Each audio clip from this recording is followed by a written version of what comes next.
ছিলেন, ঠিক না ঠিক? আপনার আমার নবীকে আল্লাহ সুবহানাহু ওয়া তাআলা জমিনে প্রেরণ করার আগে তদানীন্তন সময় তামাম বিশ্বের মধ্যে সবচেয়ে খারাপ মানুষ ছিল মক্কার মানুষরা। কথা বলেন ঠিক না ঠিক? তাহলে এই খারাপ মানুষগুলো সরওয়ারে কায়নাত নবী দুজাহান নবী মুহাম্মদুর রাসূলুল্লাহ সাল্লাল্লাহু আলাইহি ওয়াসাল্লামের সাথী হওয়ার কারণে, সংস্পর্শে আসার কারণে, বন্ধু হয়ে যাওয়ার কারণে এই মানুষগুলো হলেন কি? 2 নম্বর প্রশ্ন, সাহাবায়ে কেরাম হলেন কি? এবার আসুন সাহাবায়ে কেরাম রিদওয়ানুল্লাহি তাআলা আলাইহিম আজমাইন ওনারা হলেন কি? বলেন সাহাবায়ে কেরাম রিদওয়ানুল্লাহি তাআলা আলাইহিম আজমাইন ওনারা হলেন কি? বলেন সাহাবায়ে কেরাম রিদওয়ানুল্লাহি তাআলা আলাইহিম আজমাইন ওনারা হলেন কি? ওনারা হলেন এমন, ছিলেন তো ওইরকম, হলেন এমন। কেমন হয়েছে মুমিন জানুনি? সাহাবায়ে কেরাম রিদওয়ানুল্লাহি তাআলা আলাইহিম আমিরুল মুমিনিন হযরত ওমর রাদিয়াল্লাহু তাআলা আনহুর শাসন আমলের ঘটনা। সিরিয়ার গভর্নর হযরত সাঈদ ইবনে জুমাহি রাদিয়াল্লাহু তাআলা আনহু সিরিয়ার গভর্নর ছিলেন। আমিরুল মুমিনিন হযরত ওমর রাদিয়াল্লাহু তাআলা আনহু একজন বার্তাবাহক দিয়ে সিরিয়ায় প্রেরণ করলেন, যাও সিরিয়ায় গিয়ে খবর নাও, সিরিয়ার দুঃখী মানুষদের সংখ্যার নামের লিস্টি করো, সিরিয়ার গরিব মানুষ, অনাথ দুস্থ মানুষের একটা নামের লিস্টি করে নিয়ে আসো। বার্তাবাহক সিরিয়ায় গেলেন, সিরিয়ায় দুঃখী গরিব অনাথ মানুষের নামের লিস্টি করলেন। প্যারা হাজিরিন, নামের লিস্টি করার পরে সর্বাগ্রে সবার প্রথম যেই নামটা আসলো ওই নামটা হলো ওই রাষ্ট্রের গভর্নর হযরত সাঈদ ইবনে জুমাহি রাদিয়াল্লাহু তাআলা আনহু। আল্লাহু আকবার। হযরত সাঈদ ইবনে জুমাহি রাদিয়াল্লাহু তাআলা আনহু উনি সিরিয়ার গভর্নর। ওরে বাবা, সিরিয়ার গভর্নর, গভর্নর কাকে বলে? গভর্নর মানে ওই দেশের বাদশাহ, গভর্নর মানে ওই দেশের প্রেসিডেন্ট, গভর্নর মানে ওই দেশের প্রধানমন্ত্রী। আচ্ছা, বুঝে থাকলে বলুন, ওই রাষ্ট্রের প্রধানমন্ত্রী আর সিরিয়া হলো তদানীন্তন সময়ের সবচেয়ে উন্নত সমৃদ্ধশীল একটা রাষ্ট্রের নাম সিরিয়া। এখন যেমন ব্যবসায়িক সূত্রে এরকম কাতার, দুবাই সহ বিভিন্ন রাষ্ট্রগুলো উন্নত সমৃদ্ধশীল একটা রাষ্ট্র, ঠিক না বেটি? তদানীন্তন সময় সিরিয়া হলো ব্যবসায়িক ক্ষেত্রে উন্নত রাষ্ট্র, আর উন্নত রাষ্ট্রের উন্নত প্রধানমন্ত্রী থাকার কথা ছিল, ঠিক না বেটি? কিন্তু প্রধানমন্ত্রী ওই রাষ্ট্রের সব মানুষের থেকে 1 নম্বর গরিব। কি বলেন? হলেন কি? এই মানুষগুলোই তো একটু আগে নবীর সংস্পর্শে আসার আগে মানুষের জমিন লুণ্ঠন করে নিয়েছে, রাস্তার মধ্যে সম্পদ ছাড়িয়ে কুপিয়ে হত্যা করেছে, ঠিক না বেটি? এর উপর আলোচনা। সাহাবায়ে কেরামদের ব্যাপারে 3টা আলোচনা। সাহাবায়ে কেরামদের ব্যাপারে কয়টা আলোচনা? আরো উচ্চ আওয়াজে বলেন, কয়টা আলোচনা? মাশাআল্লাহ। আমাদের ব্যাপারে 3টা আলোচনা। যারা নিচে বসছি, উপরে বসছি, বক্তা শ্রোতা সবাই, সবার ব্যাপারে কয়টা আলোচনা? 3টা আলোচনা।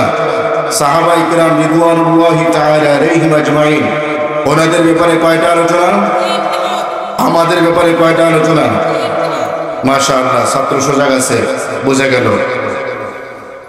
সাহাবায়ে কেরামদের ব্যাপারে প্রথম যে আলোচনা তা হলো সাহাবায়ে কেরাম ওনারা ছিলেন কি? 1 নম্বর আলোচনা, সাহাবায়ে কেরাম কি ছিলেন? তাহলে সাহাবায়ে কেরামদের ব্যাপারে 3টা আলোচনা। 1 নম্বর, সাহাবায়ে কেরাম ছিলেন কি? সবাই আওয়াজ দিয়ে বলেন, সাহাবায়ে কেরাম ছিলেন কি? 2 নম্বর, সাহাবায়ে কেরাম হলেন কি? 2 নম্বর, সাহাবায়ে কেরামদের ব্যাপারে যা আলোচনা তা কি বলেন? উচ্চ আওয়াজে বলেন, সাহাবায়ে কেরাম হলেন কি? 3 নম্বর সাহাবায়ে কেরাম রিদওয়ানুল্লাহি তাআলা আলাইহিম আজমাইন ওনারা ভিতরে ঢুকালেন কি? 3 নম্বর আলোচনা কি সাহাবাদের ব্যাপারে? ভিতরে ঢুকালেন কি? মাশাআল্লাহ। তাহলে সাহাবাদের ব্যাপারে 3টা আলোচনা। 1 নম্বর আলোচনা হলো সাহাবায়ে কেরাম ছিলেন কি? 2 নম্বর আলোচনা সাহাবায়ে কেরাম হলেন কি? 3 নম্বর আলোচনা সাহাবায়ে কেরাম ভিতরে ঢুকালেন কি? ক্লিয়ার হয়েছে তো? সাহাবায়ে কেরামদের ব্যাপারে কয়টা আলোচনা? 1 নম্বর, 2 নম্বর, 3 নম্বর। মাশাআল্লাহ, পাস করছেন 100 থেকে। এরপরে আমাদের ব্যাপারে 3টা আলোচনা। 1 নম্বর আমরা ছিলাম কি? 1 নম্বর। 2 নম্বর আমরা হলাম কি? 2 নম্বর। 3 নম্বর আমরা সারলাম কি? 3 নম্বর। তাহলে এবার আসেন, পরীক্ষা হয়ে যায়, সাথে সাথে পরীক্ষা। আমাদের ব্যাপারে কয়টা আলোচনা? 1 নম্বর আমরা ছিলাম কি?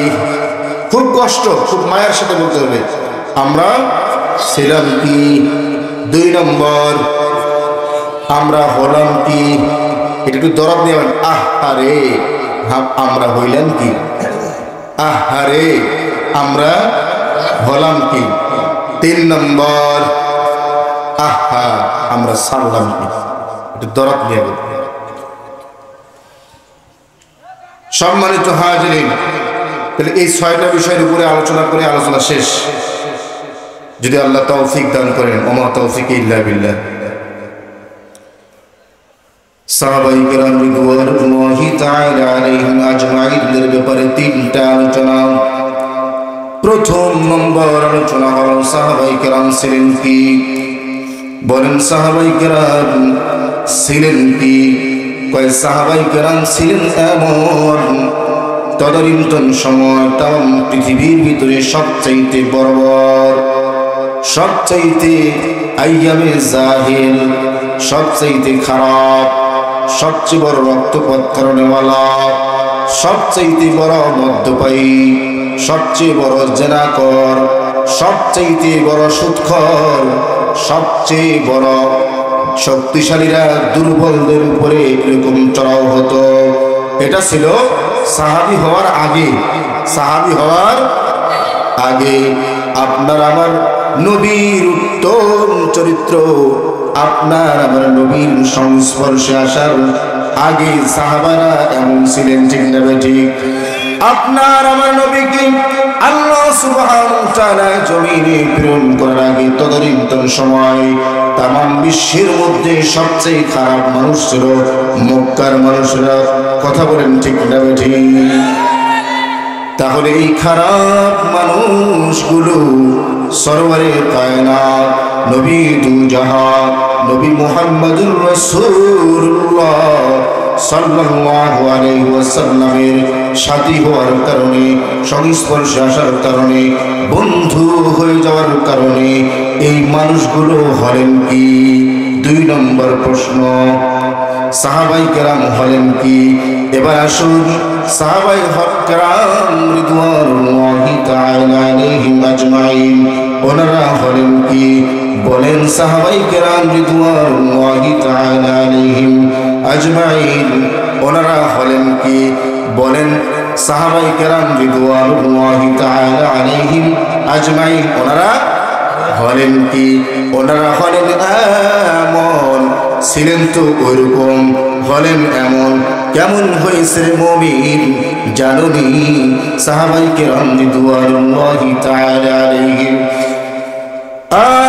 আমিরুল মুমিনিন হযরত ওমর রাদিয়াল্লাহু তাআলা আনহুর শাসন আমলের ঘটনা। সিরিয়ার গভর্নর হযরত সাঈদ ইবনে জুমাহি রাদিয়াল্লাহু তাআলা আনহু সিরিয়ার গভর্নর ছিলেন। আমিরুল মুমিনিন হযরত ওমর রাদিয়াল্লাহু তাআলা আনহু একজন বার্তাবাহক দিয়ে সিরিয়ায় প্রেরণ করলেন, যাও সিরিয়ায় গিয়ে খবর নাও, সিরিয়ার দুঃখী মানুষদের সংখ্যার নামের লিস্টি করা, সিরিয়ার গরিব মানুষ, অনাথ দুস্থ মানুষের একটা নামের লিস্টি করে নিয়ে আসো। বার্তাবাহক সিরিয়ায় গেলেন, সিরিয়ায় দুঃখী গরিব অনাথ মানুষের নামের লিস্টি করলেন। প্যারা হাজিরিন, নামের লিস্টি করার পরে সর্বাগ্রে সবার প্রথম যেই নামটা আসলো ওই নামটা হলো ওই রাষ্ট্রের গভর্নর হযরত সাঈদ ইবনে জুমাহি রাদিয়াল্লাহু তাআলা আনহু। আল্লাহু আকবার। হযরত সাঈদ ইবনে জুমাহি রাদিয়াল্লাহু তাআলা আনহু উনি সিরিয়ার গভর্নর। ওরে বাবা, সিরিয়ার গভর্নর, গভর্নর কাকে বলে? গভর্নর মানে ওই দেশের বাদশাহ, গভর্নর মানে ওই দেশের প্রেসিডেন্ট, গভর্নর মানে ওই দেশের প্রধানমন্ত্রী। আচ্ছা, বুঝে থাকলে বলুন, ওই রাষ্ট্রের প্রধানমন্ত্রী আর সিরিয়া হলো তদানীন্তন সময়ের সবচেয়ে উন্নত সমৃদ্ধশীল একটা রাষ্ট্রের নাম সিরিয়া। এখন যেমন ব্যবসায়িক সূত্রে এরকম কাতার, দুবাই সহ বিভিন্ন রাষ্ট্রগুলো উন্নত সমৃদ্ধশীল একটা রাষ্ট্র, ঠিক না বেটি? তদানীন্তন সময় সিরিয়া হলো ব্যবসায়িক ক্ষেত্রে উন্নত রাষ্ট্র, আর উন্নত রাষ্ট্রের উন্নত প্রধানমন্ত্রী থাকার কথা ছিল, ঠিক না বেটি? কিন্তু প্রধানমন্ত্রী ওই রাষ্ট্রের সব মানুষের থেকে 1 নম্বর গরিব। কি বলেন? বলেন কি? এই মানুষগুলোই তো একটু আগে নবীর সংস্পর্শ আসার আগে মানুষের জমিন লুণ্ঠন করে নিয়েছে, রাস্তার মধ্যে সম্পদ ছাড়িয়ে কুপিয়ে হত্যা করেছে, ঠিক না বেটি? আর এখন রাষ্ট্রের প্রধান সবচেয়ে গরিব। যখন নাকি বার্তাবাহক এরকম এই নামের লিস্ট নিয়ে মদিনায় ফিরে আসলেন, আমিরুল মুমিনিন হযরত ওমর রাদিয়াল্লাহু তাআলা নামের লিস্টি পাইয়া এরকম এটাকে যখন নাকি দেখলেন, নামের লিস্টির প্রথম যে নাম, ওই নামটা ওই রাষ্ট্রের গভর্নর যাকে নাকি খলিফাতুল মুসলিমিন হযরত ওমর রাদিয়াল্লাহু তাআলা গভর্নর বানিয়ে পাঠিয়েছেন, ওই গভর্নরের নাম ওই রাষ্ট্রের দুঃখী নামের লিস্টের তালিকার ভিতরে সবার আগে। এজন্য খলিফাতুল মুসলিমিন আমিরুল মুমিনিন হযরত ওমর রাদিয়াল্লাহু তাআলা 1000 স্বর্ণ দিনার দিয়ে পাঠালেন বার্তাবাহককে। আবার সুবহানাল্লাহ বলবেন না? 1000 দিনার আবার কি? 1000 দিনার। ওরে বাবা, ও যুবক ভাই, জানোনি বর্তমান সময়ের বাজার মূল্য 1 কোটি টাকা হবে। 1 কোটি টাকার সমপরিমাণ স্বর্ণ দিনার দিয়া বার্তাবাহককে সিরিয়ায় পাঠানো হলো সাঈদ ইবনে জুমাহি রাদিয়াল্লাহু তাআলা আনহুর কাছে। হযরত সাঈদ ইবনে জুমাহি রাদিয়াল্লাহু তাআলা আনহু 1000 স্বর্ণ দিনার পাওয়ার পরে থরথর করে কাঁপতেছে, শরীর দিয়ে ঘাম ছুটতেছে। বিবি ঘরের থেকে তাকাই দেখে, আহারে, না জানি এই যে বার্তাবাহক কিছুদিন আগেই তো মদিনার থেকে আসছে, খলিফাতুল মুসলিমিনের কাছে কাছ থেকে আসছে, এই বার্তাবাহক কোনো দুঃসংবাদ নিয়ে আসছে। এজন্য স্ত্রীও ঘরের মধ্যে বড় পেরেশানি। এই দিক দিয়ে সাঈদ ইবনে জুমাহি রাদিয়াল্লাহু তাআলা থরথর করে কাঁপতেছে, ঘামাচ্ছেন। হযরত সাঈদ ইবনে জুমাহি রাদিয়াল্লাহু তাআলা আনহু উনি ওই গভর্নর, ওই বার্তাবাহকের সামনে 1000 দিনার সিরিয়ার বাকি গরিব দুঃখী মানুষের মাঝে বন্টন করে দিয়েছে। এই সংবাদ, এই অবস্থা দেখে বার্তাবাহক আবার মদিনায় ফিরে আসছে। আয়েশা বলে, খলিফাতুল মুসলিমিন, আহা, কি দেখলাম, আপনি যা সম্পদ দিয়েছেন এই সম্পদগুলো পাওয়ার পরে উনি থরথর করে কাঁপতেছে, ঘামাচ্ছেন। আমার উপস্থিতিতে সিরিয়ার বাকি গরিব দুঃখী মানুষের মাঝে উনি 1000 দিনার সব বন্টন করে দিয়েছেন। বলেন সুবহানাল্লাহ।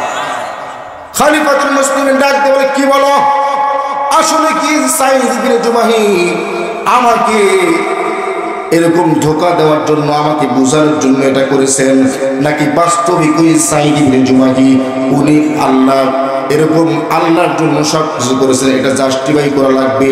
এজন্য চলো, আর দেরি নয়, সঙ্গে সঙ্গে ওনারা সিরিয়ার দিকে চলে গেলেন। সিরিয়ায় চলে গেলেন। সিরিয়ায় যে এরকম একটা মজমা কায়েম করলেন।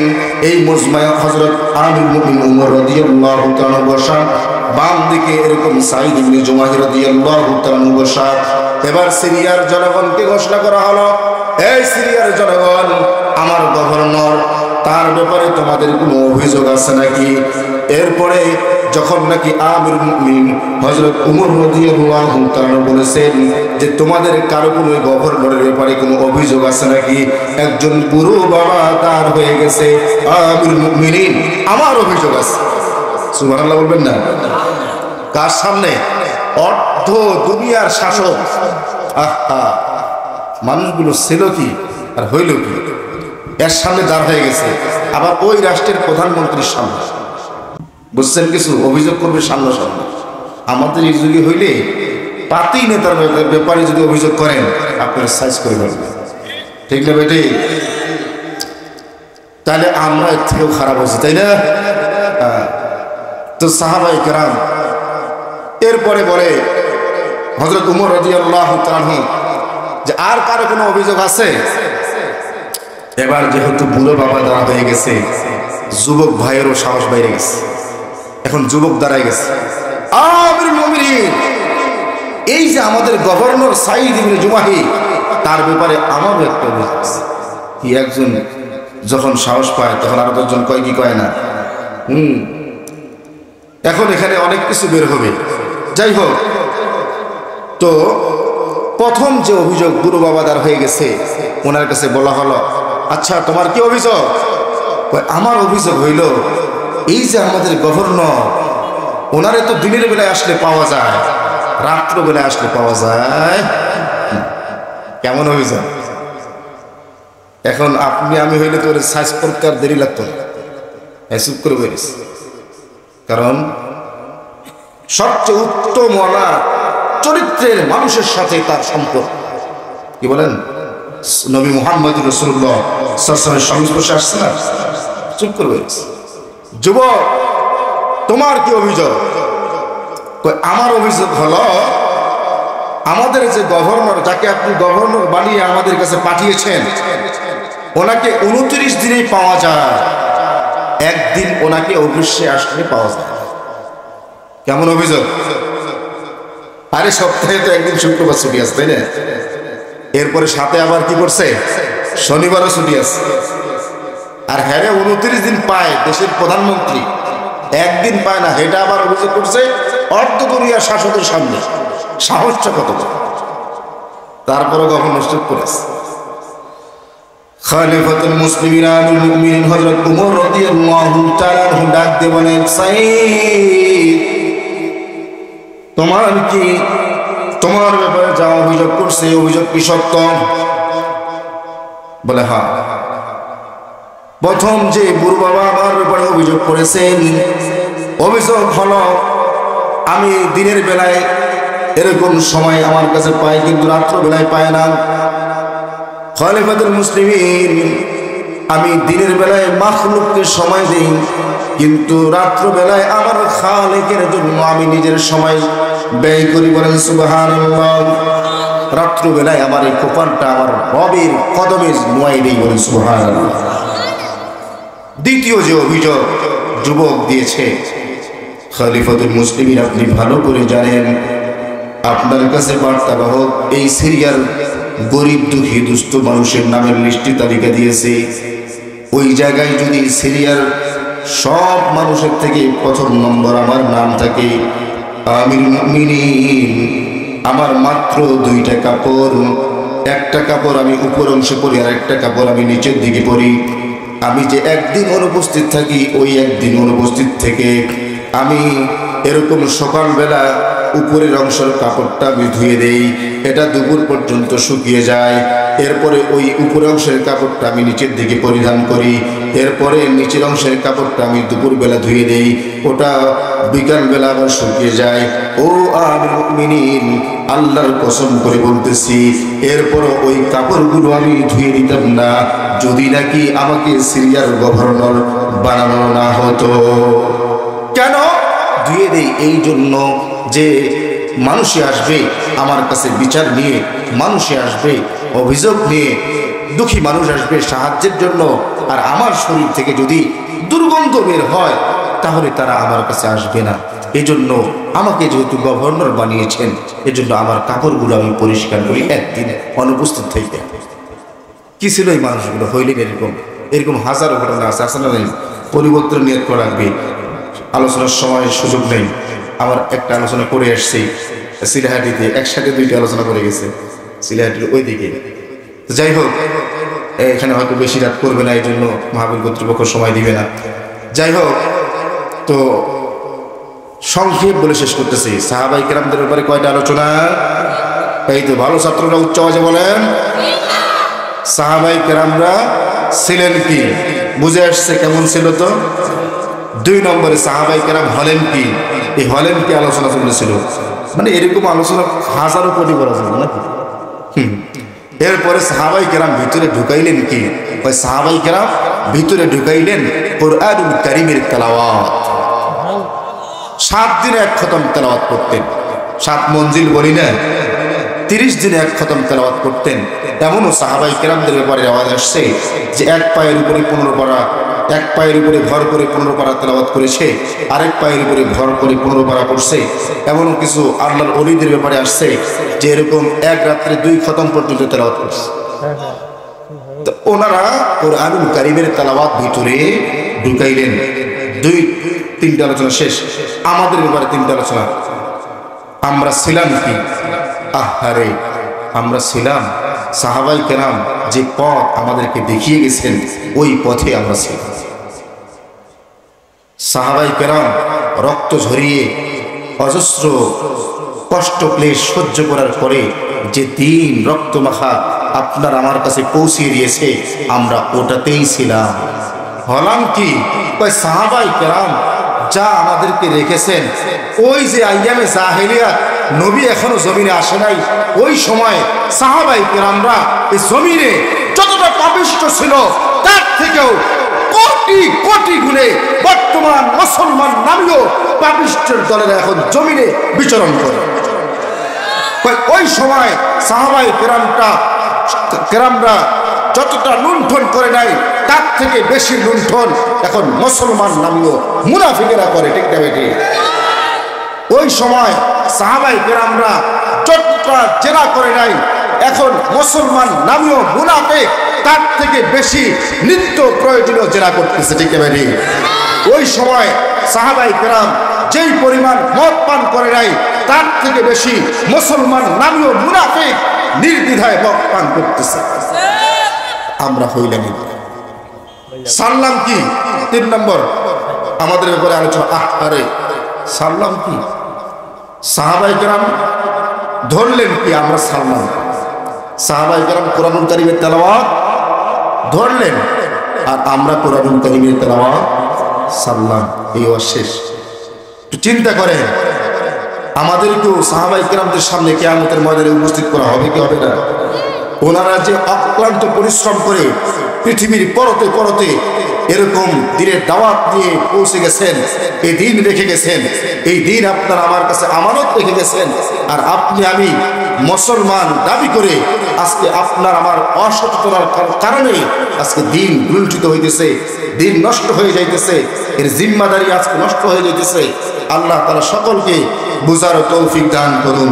ওয়া আখিরু দাওয়ানা আলহামদুলিল্লাহি রাব্বিল আলামিন। আপনারা সকলে দোয়া করবেন, আমি দোয়া চাই।